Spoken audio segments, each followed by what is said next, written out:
Good morning, everybody. Thank you so much for joining us today. This is Pinney Insurance, and we are so excited to bring to you guys a webinar about exit planning and really how to financially protect your business.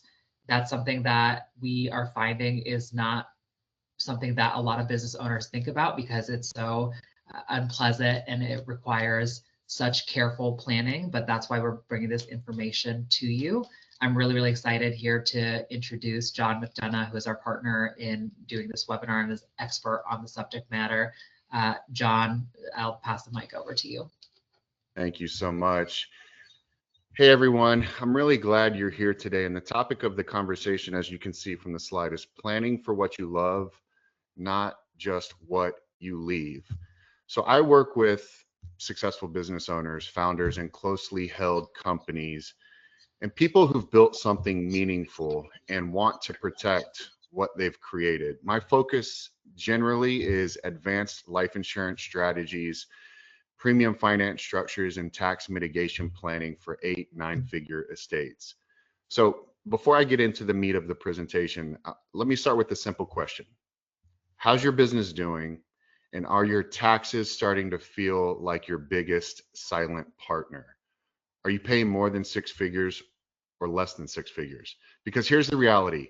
If taxes aren't addressed early, they quietly erode everything you've built. And part of our value proposition is helping business owners legally, ethically, and morally restructure taxes before and after a liquidity event. Most entrepreneurs spend years planning the exit and maybe a week in planning what happens after the exit. So here's the bigger question. If you sold your business tomorrow, what would your family actually keep? The sale isn't the finish line. It's the handoff from building wealth to preserving it and now multiplying it. And if you don't plan ahead, the tax system will shrink your legacy before your kids ever see a penny. And let's make this real. $100 million business sale, you have federal capital gains, state income tax, estate tax, and by the time the smoke clears, many families end up with roughly half of the value. Half. Let's sit with that for a moment. How do you feel knowing the IRS could walk away with more of your life's work than your children?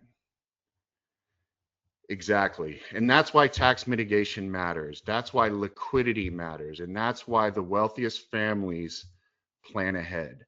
So let's talk about a liquidity engine. After the sale, yeah, you're liquid. But liquidity isn't just cash in the bank. Liquidity is control. Liquidity is freedom.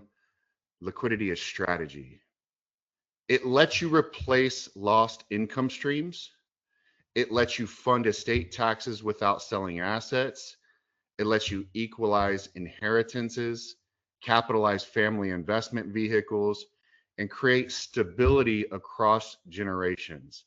Sophisticated families don't buy life insurance because they need it. They buy it because they understand its structural tax advantages and its role as a liquidity engine.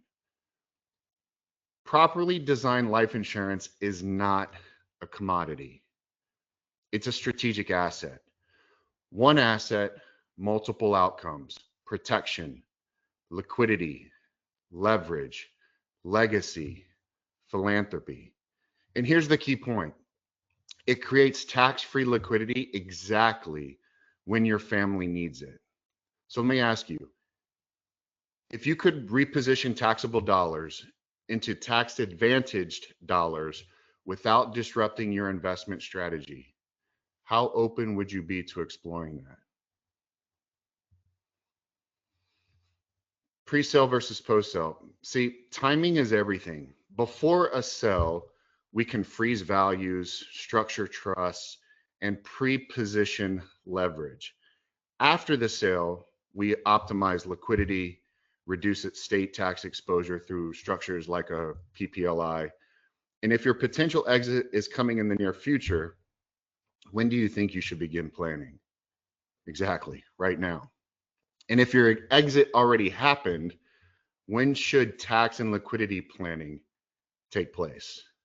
Exactly, right now as well. So let me introduce the concept of leverage and premium finance.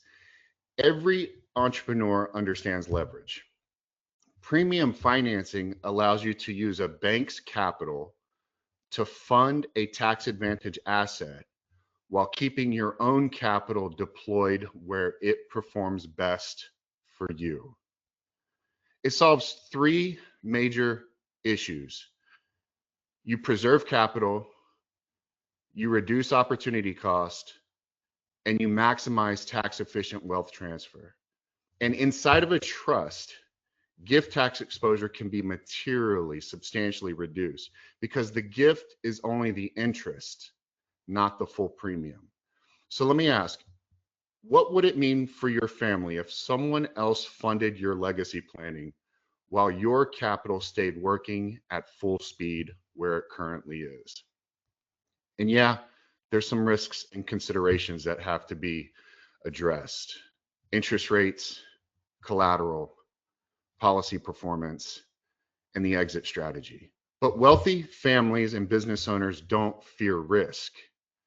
What you fear is unmanaged risk. With the right structure, these risks are engineered, modeled, and definitely controlled. So here's a quick example. 46-year-old client, Florida resident, 70 million net worth, 17 million in estate tax exposure. And his biggest fear wasn't necessarily the taxes, but it was the burden his kids would be faced with a forced asset sale during a down market. So we built a premium finance plan funded at $1 to $2 million per year with no personal guarantee, multiple exit pathways. And what was the outcome? Estate liquidity, tax efficiency, and his kids who never had to liquidate assets just to pay the government. See, that's control, that's legacy, and that's planning at the level your success deserves.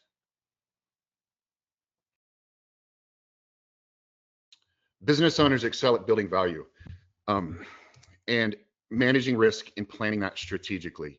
Yet many stop doing what made them successful immediately after the exit. So let me ask you, why stop thinking strategically the moment you reach the point where strategic planning matters the most? When business planning and personal planning align, liquidity becomes legacy capital, not idle capital. And here's the three-part framework, and it's simple to use. One, identify your liquidity timeline. Two, model your estate tax exposure. And three, use leverage to make unpredictable taxes predictable. And this is what we cover in your liquidity analysis. So before I wrap up, let me leave you with some important thoughts. You spend your entire life building a business, making decisions that required courage, not comfort. The biggest financial risk you'll ever face doesn't happen while you're building the business. It happens after you've sold the business. That's when the IRS, state taxes, and estate taxes quietly line up to take more of your life's work than your own family. So here's a question. If you don't create a strategy to protect what you've built, who will? The government has a plan for your money, but your family deserves a better plan. So you saw three things today. You saw wealth can compress by 40 to 60% without proactive planning. You saw liquidity as the difference between control and chaos. And premium financing and advanced insurance structures are the exact tools sophisticated families use to legally, ethically, and morally reduce taxes and maximize value. So here's my question. One question. If you could protect your family from a future tax disaster using strategies funded largely with someone else's capital, would it make sense to at least look at your numbers? Now, you don't need to decide that today. You just need clarity tailored to your situation. So here's what I'm offering: a complimentary liquidity and tax efficiency analysis. No pressure, no obligation, just answers. We'll model your tax exposure, liquidity needs, estate planning gaps, and leverage opportunities. And you'll walk away knowing exactly what your family would receive if something happened tomorrow, and exactly how to improve that outcome. This is how smart families stay wealthy. This is how legacies endure. So here's your next step. Either click that link on the screen or copy my email and schedule your analysis. You've worked too hard. You've sacrificed too much to let the IRS become your largest beneficiary. Take that next step, protect what you love, and let's build something lasting together. I look forward to speaking with you. Thanks for the time. Awesome, John. Have a couple of questions for you. First question is, what is the net worth range that this type of strategy is appropriate for?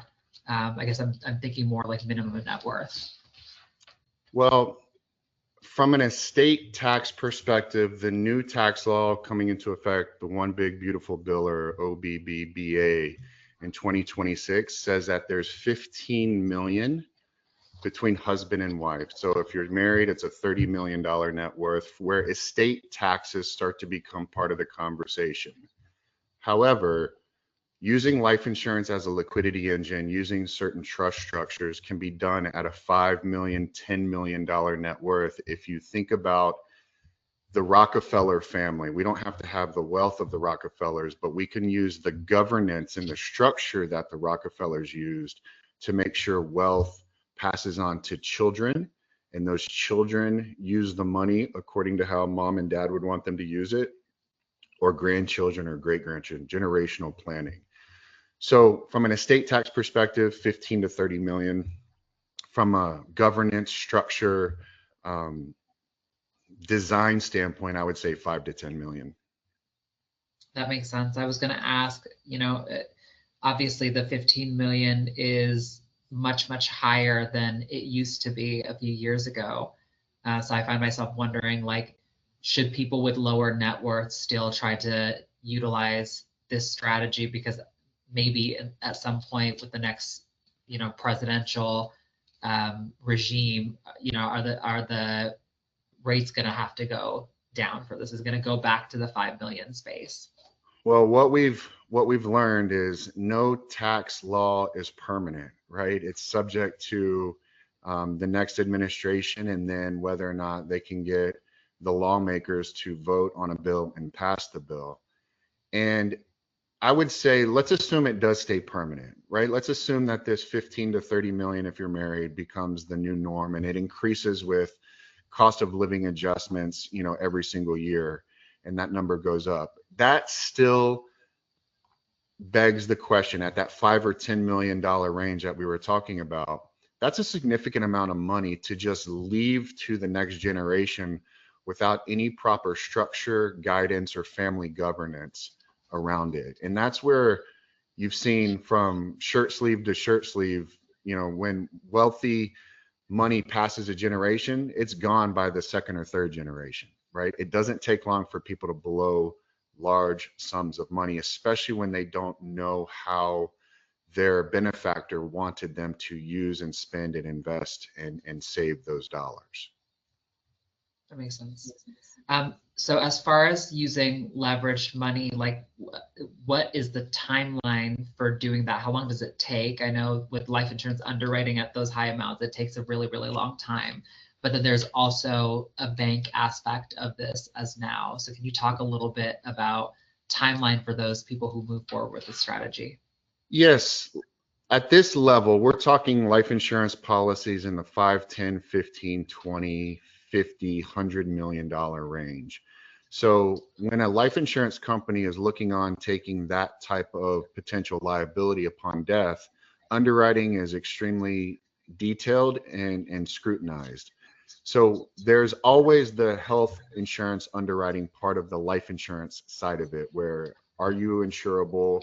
what's your rating, what's your medical history, your doctor's physician statements, so on and so forth. And that part in and of itself takes time depending on the responsiveness of your medical professionals that you get treatment from and how quickly they respond to the request from the underwriter. I typically say that that can take, on the short end, depending on the size of the policy and the amount of doctors, anywhere between 45 days to 120 days in reality, right? But congruent to that, as that starts to crystallize and that starts to form a health rating, whether it's preferred, standard, substandard, tobacco, non-tobacco, any pilot, you know, are we flying an airplane with an education? Are we a scuba diver? All of those multitude of different things. Once we start to finalize in on what that rating is, we can now start to bring in the bank lender, and we can start to get a term sheet that lays out what their interest rate is going to be, what their collateral requirement is going to be, what their terms are going to be, what their loan documents look like. And that part, assuming the clients have clean financials, personal financial statement, balance sheet from a business perspective, liquidity statements, tax returns, proper up-to-date filed taxes, that process can take another 45 to 60 days. So all in all, we're looking at between probably 90 days on the very quick end to 120 to 180 days on the more typical case size. Okay, that makes sense. And then I was gonna say, what are the biggest, this is the last question, what are the biggest hurdles for business owners when they use or try to utilize this strategy? From a premium finance perspective, is that the question? Yeah. Yeah, the biggest hurdle is the belief that you can actually get a bank to finance your life insurance premiums. And then the belief of, sounds too good to be true. And then why haven't I heard about this? And why hasn't my advisor told me that this exists? And what are the risks? And what's the catch? And what am I missing? So it's really just education of all of their trusted advisors, along with the business owner and the high net worth individual. It's education and due diligence with their CPA from a tax perspective, their estate planner from an estate planning perspective, their financial advisor from the financial perspective, right? And most people, let's face it, don't have a very high-end life insurance advisor. There's a few of us around the country, and most people just have an insurance guy. Perfect. Well, that's all of the questions that I had today for everybody. I wanted to take some time to thank John again for doing this webinar series. It's 2 out of 6. So every other week or so, especially this month, we have a webinar on Thursdays. We'll send out the link for that, but really excited to have him. This is really great stuff and clever usage of insurance for business purposes. If you guys have any questions, please reach out to John directly, and we'll be reaching out to you guys with a recording and the next couple of webinar links. Wonderful. Thank you. Thank you. Have a great day, everybody. All right, bye-bye.